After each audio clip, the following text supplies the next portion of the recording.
Hello' friends, welcome to my YouTube channel. আজি মই আপোনালোকক যোৱা 2-3 দিনৰ ধাৰাসাৰ বৰষুণত কেনেকৈ বানপানী হৈ পেলাই ৰাস্তাবিলাকৰ যাতায়াত ব্যৱস্থা নষ্ট হৈ গৈছে আৰু কেনেকৈ মানুহৰ ঘৰ দুৱাৰত পানী উঠি পেলাই মানুহৰ একেবাৰে অচল অৱস্থা হৈ পৰিছে আৰু ৰাস্তাইদি অহা যোৱা কৰোঁতে যি যাতায়াত ব্যৱস্থা একেবাৰে অচল হৈ পৰিছে। আপোনালোকক মই এই পানী জমা হোৱা কিছু ৰাস্তা আৰু পানীত ডুব যোৱা কিছুমান ঘৰৰ দৃশ্য আপোনালোকক দেখুৱাম।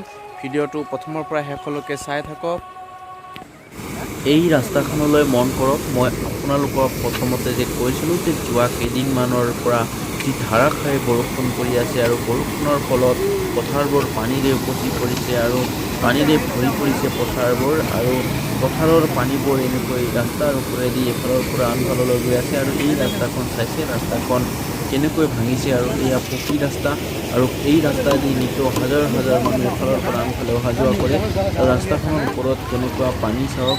এই ৰাস্তাখনত এই পানীৰ ওপৰেদি মানুহে এফালৰ পৰা আনফাললৈ অহা যোৱা কৰি আছে আৰু ৰাস্তাখনৰ কাষত যি গছবোৰ আছিলে চব ভাঙি পেলাই তলত পৰি গ'ল আৰু এইখন বেনাৰখন ইয়াতে আছিলে, এইখনো ভাঙি গ'ল। আৰু চাইছে কেনেকৈ ৰাস্তাৰ ওপৰেদি পানী এফালৰ পৰা আনফালে গৈ আছে আৰু ৰাস্তাত কিমান পানী চাওক।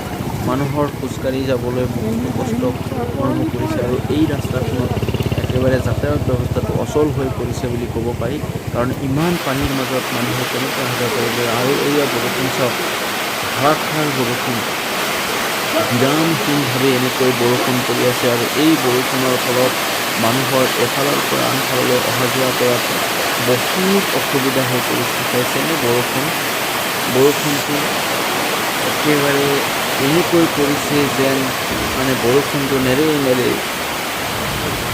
দিনতো বৰষুণ, ৰাতিও বৰষুণ, আৰু চাৰিওফালে পানীৰে ভৰপূৰ।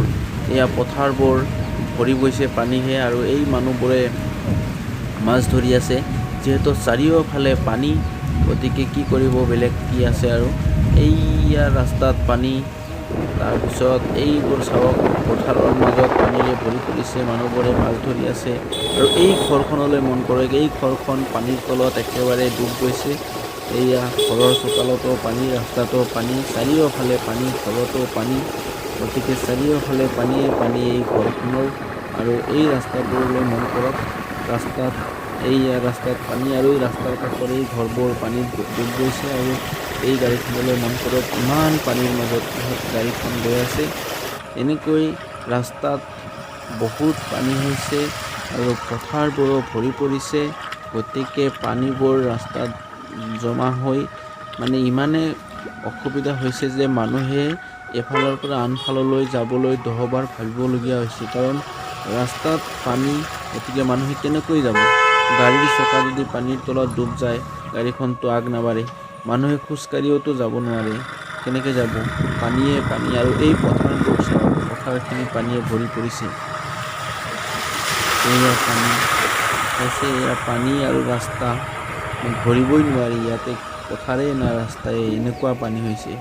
আৰু এই মানুহবোৰে চাওক মাছ ধৰি আছে, যিহেতু চাৰিওফালে পানী হৈছে, পথাৰবোৰো পানীয়ে ভৰি। থেংক ইউ ফ্ৰেণ্ডছ, মোৰ ভিডিঅ'টো প্ৰথমৰ পৰা শেষলৈ চোৱাৰ বাবে সকলোকে ধন্যবাদ জনাইছোঁ। ভিডিঅ'বোৰ চাই থাকিব আৰু যদি ভাল লাগিছে লাইক কৰিব, শ্বেয়াৰ কৰিব আৰু ছাবস্ক্ৰাইব কৰি দিব। আজিলৈকে ভিডিঅ'টো ইমানতে সামৰিছোঁ। Thank U.